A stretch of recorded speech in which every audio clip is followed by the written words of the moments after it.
Ya, baik, kembali di editorial Medio Indonesia. Sebelum kita awali menerima telepon dari Anda, pemirsa, saya ingin menyapa Komisioner Komisi Pemilihan Umum Firian Aziz yang sudah tersambung melalui sambungan telepon untuk menanyakan lebih lanjut bagaimana ini permasalahan DPT yang nanti tenggat waktunya juga harus diselesaikan dalam waktu 2-3 hari ke depan. Selamat pagi, Mas Firian. Selamat pagi, Mas Wahyu. Ya, Mas Firian, bagaimana update-nya ini soal karut-marut DPT? Masih banyak ganda ditemukan, kemudian ada nama-nama yang belum terekam IKTP tetapi sudah muncul di daftar pemilih sementara. Apa update-nya, Mas, yang bisa disampaikan? Oke, ada 3 hal, Mas Wahyu, yang perlu kami sampaikan pada kesempatan yang baik ini.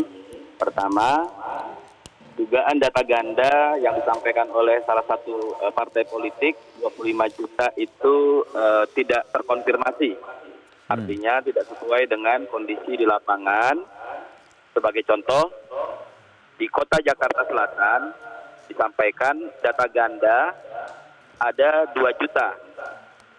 Data ganda ya di Kota Jakarta Selatan. Padahal DPS dan DPT kita berkisar 1.600.000. Tidak mungkin data ganda lebih besar daripada DPT. Kemudian di Kabupaten Lebak, data ganda yang disampaikan 1 juta lebih. Padahal daftar sementara dan daftar tetap kami di bawah 1 juta. Nah, ini sebagai bukti bahwa dugaan 25 juta itu berlebihan dan tidak benar. Kemudian 2 hari yang lalu disampaikan bahwa sekarang sudah menjadi 6,3 juta dari salah satu partai politik. Nah, kami sejak awal sampai tegaskan, insya Allah data ganda tidak sebanyak itu. Dari 185 juta, kami prediksi paling banyak berkisar 2% dari 185 juta. Kalau tadi disampaikan dari Bawaslu menyampaikan 1 juta data ganda, itu potensial. Hasil pemeriksaan kami memang ada yang demikian sebagian, namun ada juga yang setelah dicek bukan data ganda. Nah, ini poinnya adalah kami akan terus memperbaiki dan tidak sebanyak yang disampaikan para pihak tersebut, terlebih lagi sampai 20 juta. Maknanya 2% yang dari KPU ini tadi yakin bisa ditekan nanti ditekan terus sampai tanggal 15 September nanti tenggat waktunya, Mas Firian? Kami terus bekerja. Sebagian daerah sudah mulai menyelesaikan, ada yang sudah melakukan penetapan kembali, dan ini akan kita harapkan kita selesaikan di tanggal 16 September. Gitu. Oke.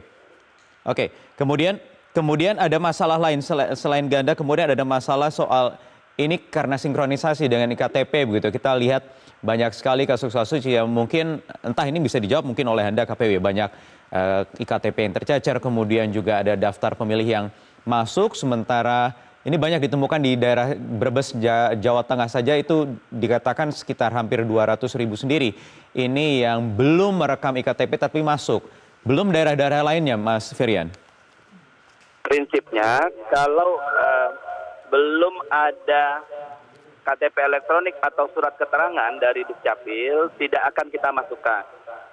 Kami tertib untuk masalah itu. Selama ada dari Dukcapil setempat, meskipun belum memiliki KTP elektronik, dimungkinkan. Yang jadi masalah sebenarnya sekarang adalah potensi masyarakat atau pemilih yang belum masuk dalam daftar pemilih kami itu berkisar 11 juta. Dan ini kami tidak dapat masukkan karena 11 juta, kurang lebih 11 juta itu belum memiliki KTP elektronik atau tidak mendapatkan surat keterangan atau suket dari Dukcapil. Karena dalam Undang-Undang 7 dipertegas harus KTP elektronik. Nah, ini jadi masalah tersendiri. Ini sangat mengkhawatirkan kami karena 11 juta besar sekali jumlahnya. Kemudian bagaimana cara menyisirnya ini? Karena waktunya tinggal mepet begitu. Sementara ini akan dipertaruhkan lembaga penyelenggara pemilu agar nanti Pileg, Pilpres 2019 mendatang itu legitimasinya juga kuat. Tidak ada lagi masalah DPT yang berkepanjangan. DPT bersih, Mas Wahyu, menjadi komitmen kami. Untuk itu, sejak awal ketika ada masukan dari para pihak, kami menyambut dengan baik. Terlepas dari kondisi datanya tadi demikian, namun kami menyambut dengan baik dan kita ajak duduk bersama, kita cek sama-sama ini untuk menghindari dugaan-dugaan atau potensi-potensi kecurigaan, ini ada apa dengan KPU? Kami buka, silahkan. Sama-sama kita lihat dan sudah terbukti di sejumlah daerah ternyata tidak sesuai. Bahkan banyak yang tidak sesuai.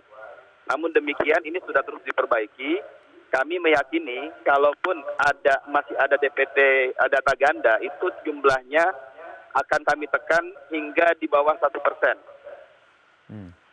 Hingga di bawah 1% ya? Dari 185 juta. Sebenarnya sekarang ini kan berkisar 2%. Bahkan kurang. Kalau 1% dari 184 juta kan 1,8 juta. Temuan dari bawah yang disampaikan kepada kita 1 juta. Dan mungkin akan bertambah, tapi yang sudah ada, sudah kami tindak lanjuti.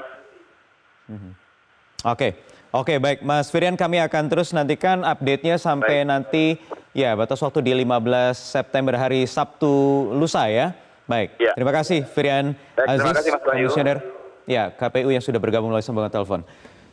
Mas Jaka, ada tanggapan mengenai apa yang saat ini masih berlangsung, ini soal karut-marut DPT. Walaupun terus ditekan, ada upaya menyisir bersama-sama, KPU mengajak seluruh parpol juga diajak, Bawaslu diajak.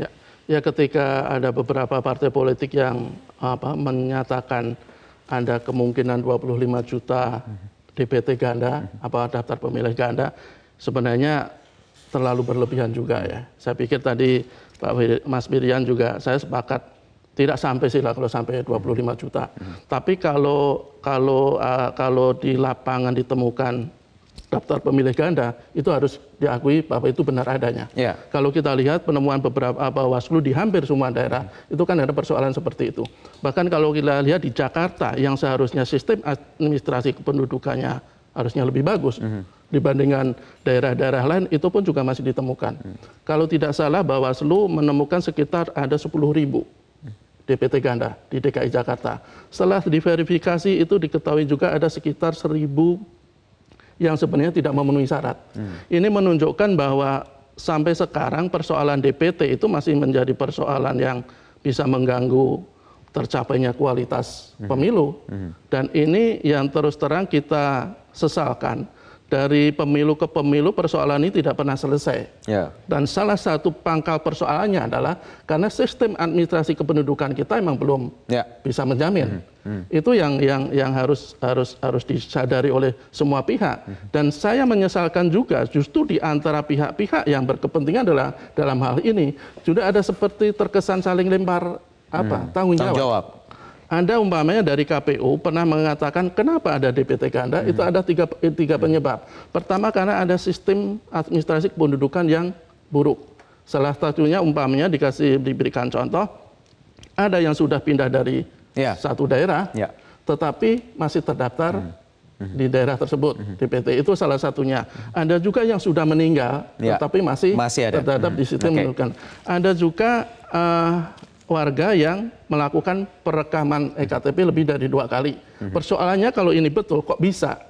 Apakah Dukcapil di berbagai tingkatan apakah tidak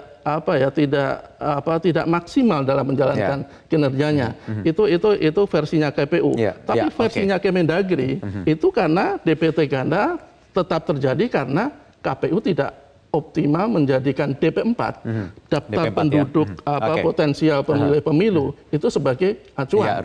Dan ini seperti ada dua institusi yang harusnya saling berkoordinasi tapi malah terkesan saling ada ego sektoral itu masih ya. Oke, baik. Mas Jaka tahan sebentar. Kita harus jeda terlebih dahulu. Pemirsa, nanti akan kami lanjutkan lagi perbincangan di Editorial Media Indonesia dan juga kami akan terima telepon dari Anda usai jeda berikut ini. Ya, baik, kita lanjutkan lagi perbincangan di Editorial Media Indonesia menuntaskan karut-marut DPT. Saya ingin mulai terima telepon dari Anda, pemirsa yang sudah mencoba menghubungi kami.